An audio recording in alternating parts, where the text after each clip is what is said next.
Hey, yeah, you're welcome once again to another video on Ugamadi Football Channel. And wow, what a game! What a game! This has been the performance we've been sort of waiting for, sort of at least result. Um, Nonetheless, so excellent win, 4 goals, and something important, even more important, was the ability to come back, and that's something that we haven't seen this season from Chelsea. And even last season as well, starting from even going as far back as under Frank Lampard, coming back after going a goal down, has always been, a big problem for the side. So for me, this is a big win, not just because it was a 4-1 win away from home, but also being able to come back after going to go down. And we know what that has meant for the team in recent history.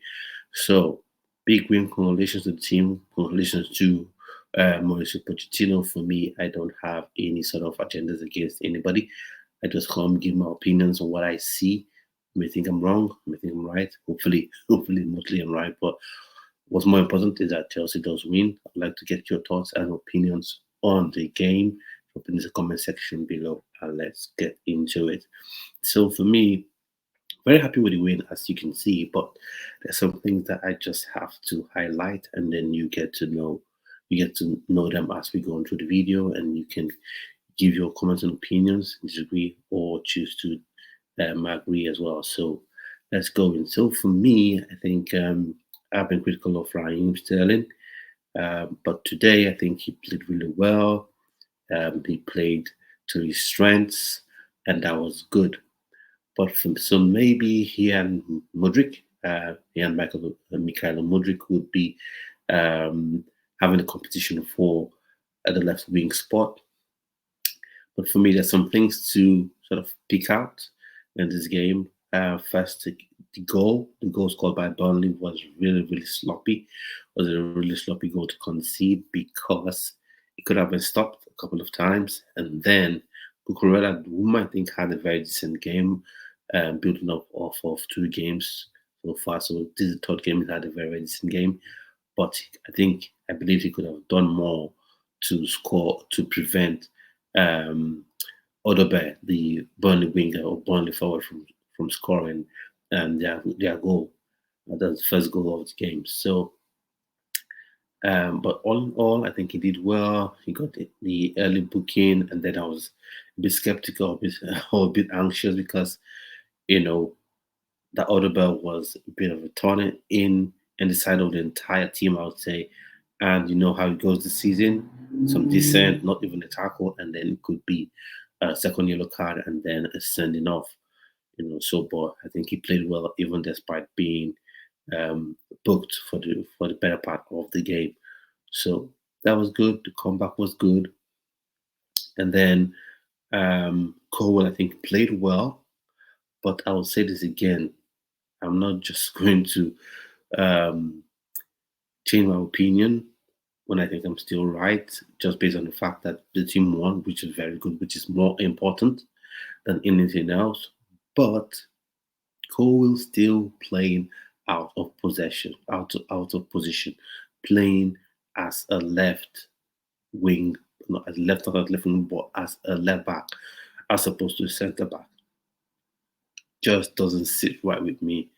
You know, you could see he looked uncomfortable when he had to defend because there are two sides to playing a left back. There's the sexy side of pushing the attack, forcing the attack, supporting the winger, which he did to an extent, but not as much as the natural left back would have done, in my opinion. But there's the side where you have to track back. That's why it's one of the most difficult parts of the pitch to play. Not just because of your sheer ability, but the level of athleticism you have to show, in playing that role. And if you want to play it effectively, that's why you see the likes of Davies at Bayern Munich, how they play that role, go up and down. So um, for me, we have to get a left back in there. And I don't know why, for whatever reason, Mauricio Pochettino sees me and Matson as a full, A right winger is just, I don't know. I don't know what to make of it, and I hope he doesn't destroy the confidence of Noni Madueke, because it's the one thing when, as a winger, you're competing for a spot, or not just a winger, but any player on the pitch, you're competing for a spot against another, let's say, striker or a winger. This one thing is kind of more understandable as opposed to when you're competing for a particular spot with a player that's meant to be playing a different position, just like a striker competing for his striking position with, a defensive midfielder, for instance, or even an attacking midfielder, so it doesn't make any sense to me. And then um, people say, Martin, he looks okay for a left back playing right wing. He looks okay. He looks decent for a left back playing right wing, but he's no way, shape, or form better than Noni Madueke at at right wing.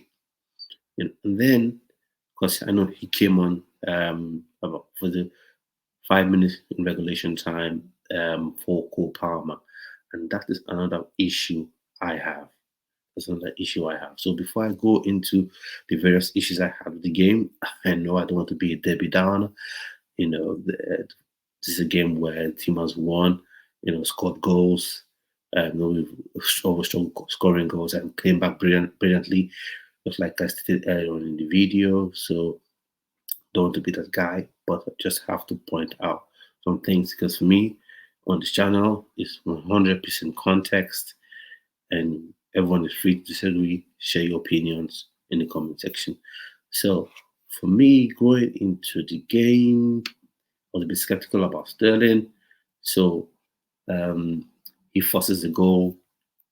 The first goal, his cross causes the own goal, and then he forces the penalty as well, which is direct running and play. So that's where Sterling's at his best, when he's running at full backs, full tilt.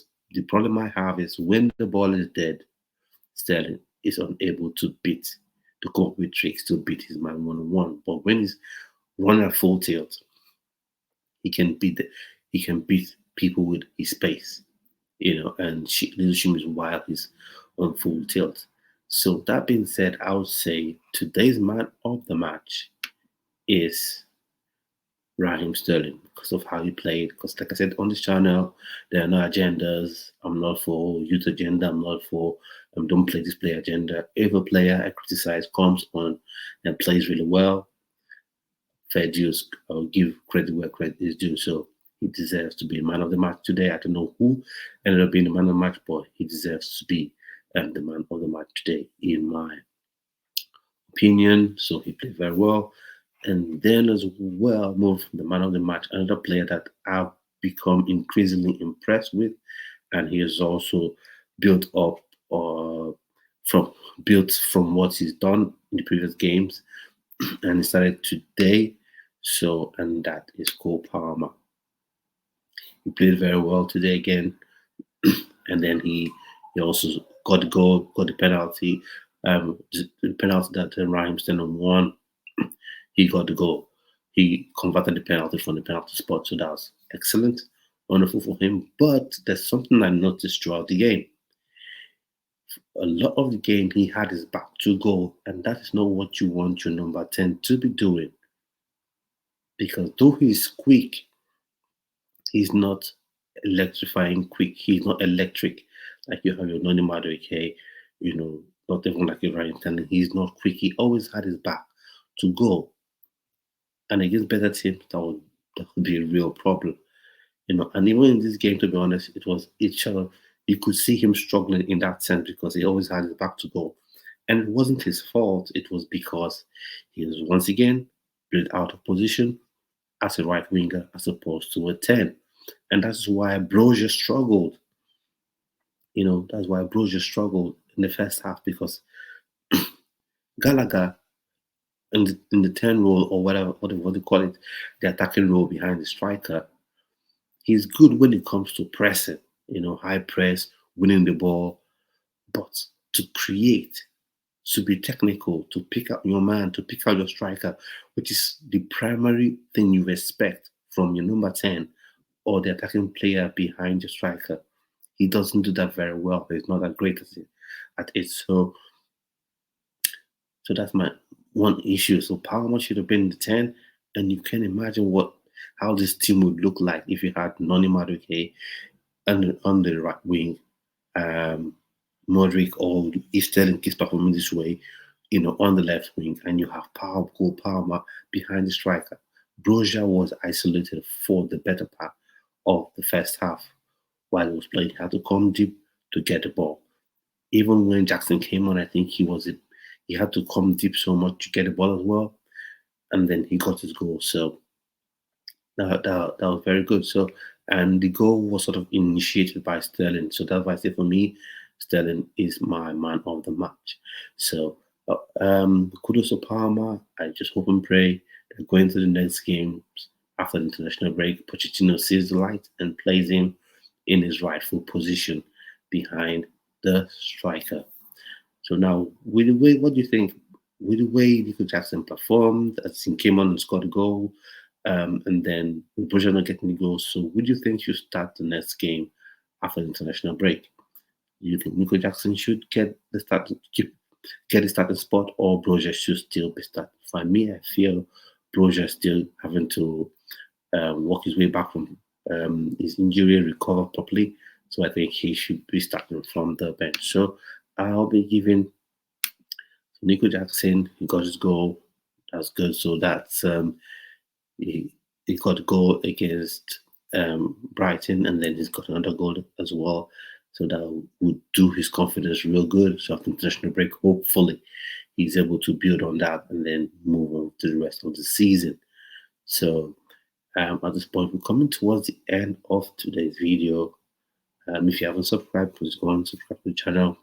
And let's go. So hopefully we keep this team keeps this winning run going into the next games the upcoming games after international break.